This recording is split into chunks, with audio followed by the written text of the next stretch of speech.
town because it shrank to a point where it made no sense for them to have a charter any longer, and they gave up their charter, or their city charter, they're now town, was not in the district today. Clifton Forge is in the district.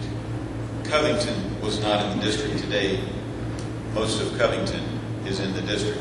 So every time we've had redistricting under the one person, one vote rules of the United States Supreme Court and the laws of this land, which is a good thing that we have that, but every time since he's been in office, we've had to add new territories to the 9th District. Why?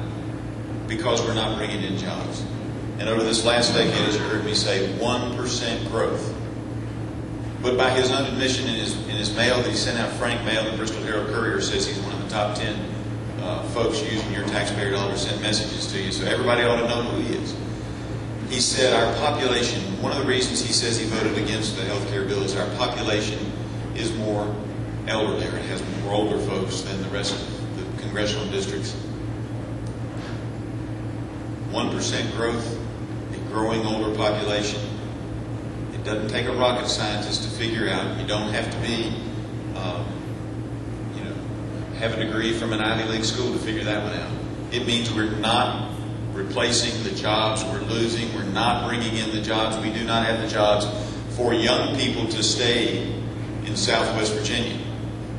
I'd like to think as I get older, and obviously I had children at a later date than most, I'd like to think as I get older that my kids won't have to go to Charlotte or Washington, D.C. or New York City to find a job. I'd like to think that they could work in Marion, that they could work in Christiansburg or Blacksburg or Salem, some place where they would be nearby.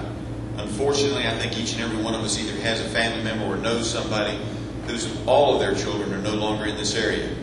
1% growth over a decade will do that. Constant decline in jobs will do that.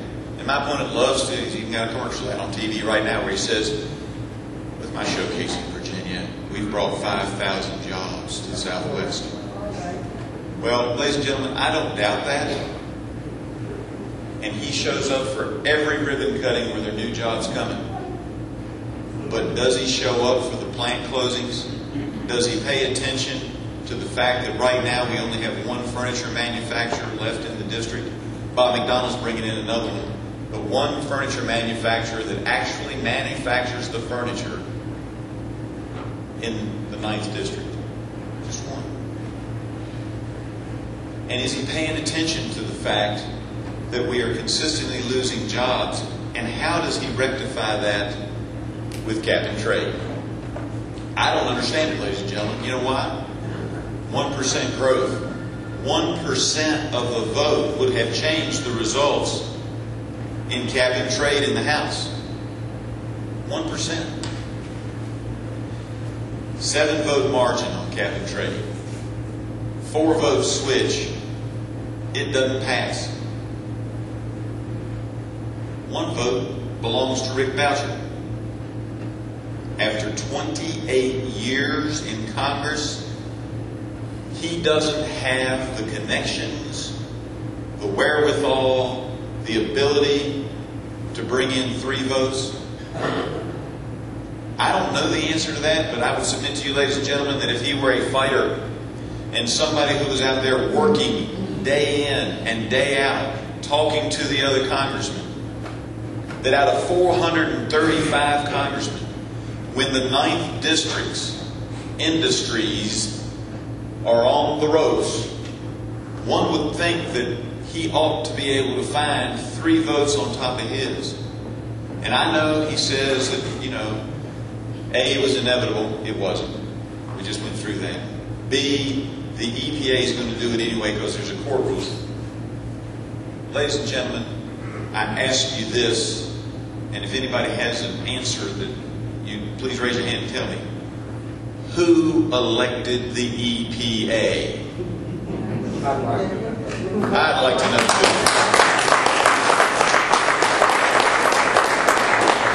It is in fact the Congress of these United States that passes the laws of this land. It is not the EPA or any other bureaucratic setup.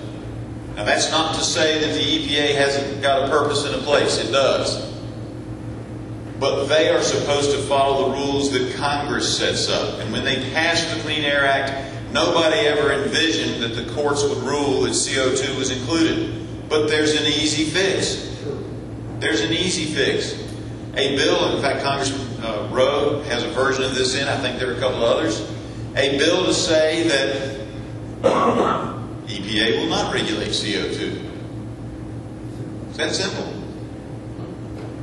And someone who represents the 9th District of Virginia ought to be fighting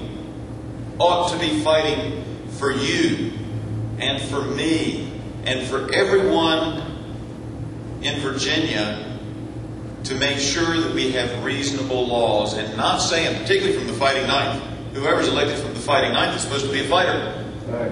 I submit to you, ladies and gentlemen, I would submit to you that we must send a fighter to Washington, and that Mr. Boucher has been there so long that at this point he is a capitulator, a go-alonger, a I don't want to rock the boater.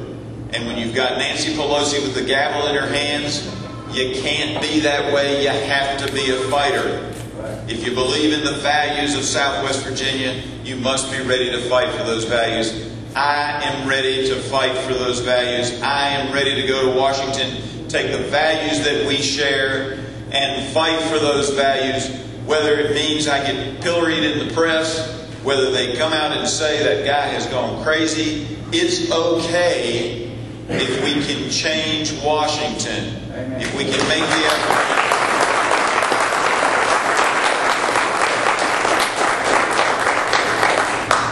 I could sit comfortably in the position I have and tell my children, and if I live long enough, my grandchildren, that I was once the House Majority Leader and the first Republican Majority Leader in the history of the Commonwealth. And that would be a lovely thing to say, and say, that's what I did. But I wouldn't be the fighter that I am if I weren't willing to take on a 28-year incumbent, because I believe we need a fighter in Washington. Ladies and gentlemen, I cannot win this race without your help. We need to change Washington. In order to change Washington, we need to change congressmen. Right. Yeah.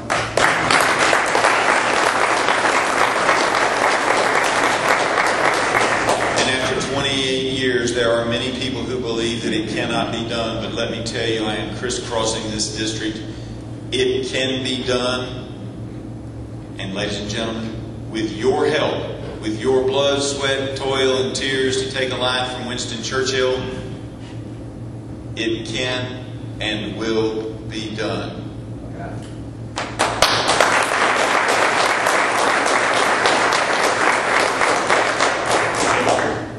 Ladies and gentlemen, God bless the Commonwealth of Virginia. God bless each and every one of you. And God bless these United States. I'm happy to answer any questions.